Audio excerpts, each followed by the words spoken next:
Hello world, I'm Chris Perillo, and this is your Geek Out for today. I wanted to give you a comparison between the Nexus 10, the Nexus 7, and the Nexus 4, or die trying. 3 products from the same company, and I have them all. For screen size, I gotta give it to the Nexus 10, because it's bigger than the Nexus 7 and the Nexus 4.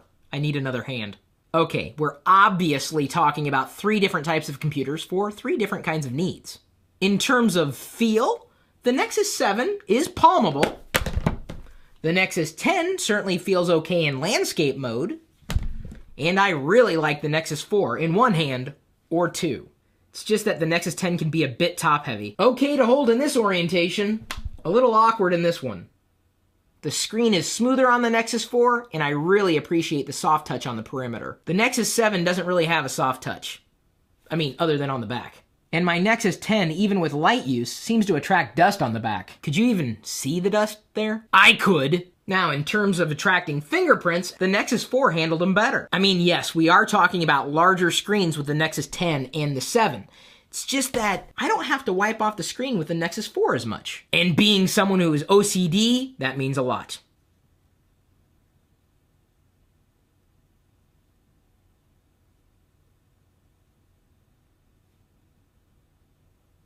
Ugh.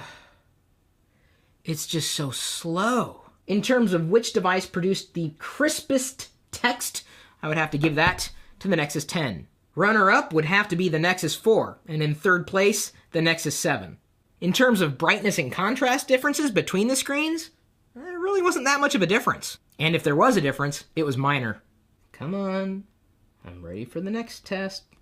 While I wait for my 7 to become more responsive, let me tell you about battery life. The 10 pulls about 8 hours on average. The 4, only 6 hours. The 7 gets 10. So what about butter? I'm talking about Project Butter from Google as a part of the Jelly Bean update, and with each of these devices running Android 4.2, there was definitely a clear winner in terms of butteriness. After using the insanely buttery Nexus 4, it was kind of difficult to move back and forth between the Nexus 10 and the Nexus 7. They may have bigger screens, but despite that, neither the 10 nor the 7 performed as well on screen in terms of butteriness as compared to the Nexus 4. I mean, sometimes the Nexus 10 would run smooth, and then at other times it would stutter. And it becomes painfully apparent that the Nexus 7 is a slow device, especially when compared to the Nexus 4. What about the speakers? The speaker on the back of the Nexus 4 worked, but it was really optimized for voice. The speaker on the back of the Nexus 7 was marginally better than that on the Nexus 4. Not only do I appreciate the sound coming out of the speakers on the Nexus 10, I appreciate their front-facing position as well. So what about apps? Plenty of them seem to be optimized for this screen. Some of them seem to be optimized for this screen. And a couple of them seem to be optimized for this screen. I mean, the Nexus 10 is nice, it's just that a lot of the apps have to play catch-up, specifically to take advantage of the screen size. But for the most part, text reads fine, media plays fine on any one of the Nexus devices. While YouTube playback was just fine on the Nexus 4 and the 7, I did notice that for some inexplicable reason, there'd be a few dropped frames in YouTube playback on the Nexus 10. Hardly perceivable by most. Still, I'm left wondering if it's too many pixels for Android to handle specifically with this hardware, the Nexus 10. The browser mark test seems to be running just fine on the Nexus 7, a hair better on the Nexus 4, and dropping frames left and right on the Nexus 10. Again, the Nexus 4 seems to have a slightly smoother frame rate compared to the Nexus 7.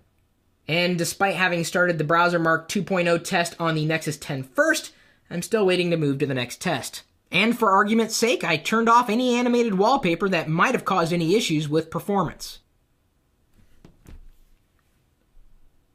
The 10 just reset itself. The Nexus 7 got a performance score of 1933. The Nexus 4 got a score of 1985. And finally, the Browser Mark benchmark has completed on the Nexus 10 with a performance score of 1935. I launched Asphalt 7 Heat first on the Nexus 7, and it's still loading.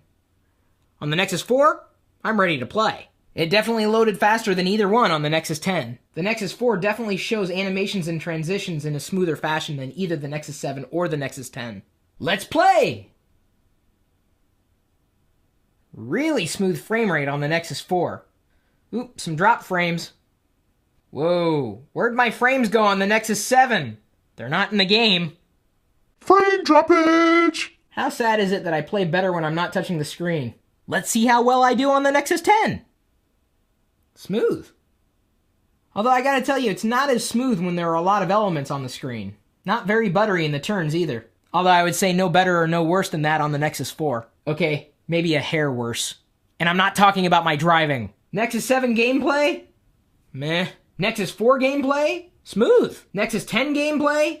Hit or miss. See, it's smooth sometimes, and then stuttery other times. And again, my virtual driving skills have nothing to do with it. Let's take a look at Flipboard on all the devices. Oh, I can't. The Nexus 10 isn't compatible yet. I told you, not a lot of apps are available for the bigger screens yet. Okay, let's try Pulse. There are a few dropped frames in the animation, but scrolling between the various resources on the Nexus 4 is relatively smooth. The Nexus 10 is far less responsive. I'm just saying, in terms of animations, they're just not very smooth on the 10. Specifically, when compared to the 4. The 7 is a hair more responsive than the 10, but also lags in other places. I don't know, performance just seemed to be hit or miss with the 7 and the 10. Again, when compared to the 4. And the reason you would get a Nexus 10 over the other two devices is that you're looking for a larger screen. The reason that you'd get a Nexus 7 over the other two devices is that you have only $200 to spend. And the reason you would get a Nexus 4 over the other two devices is that you're looking for the best Android experience around. For $200, the Nexus 7 isn't bad. For $400, the Nexus 10 is okay. But for $300, the 4 is tough to beat. So you only have $200 to spend, and you want a good Android experience.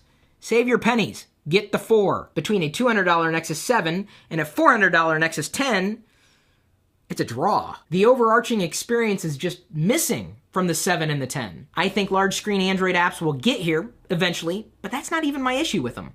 The experience difference between all these devices, to me, is night and day between the 7 and the 10 and the 4. This has become my go-to Android experience. I suppose if I had anything negative to say about the Nexus 4 in comparison to the Nexus 7 or the Nexus 10, it's that its glass back is so slick, the damn thing keeps sliding off my desk. I'm not even kidding either. I showed you in my vlog the other day. It's kind of funny, but also kind of annoying. So you don't have a large screen. You're smooth. I like larger screens and all, but I just don't like the stutter. Oh yeah, that's a super high resolution.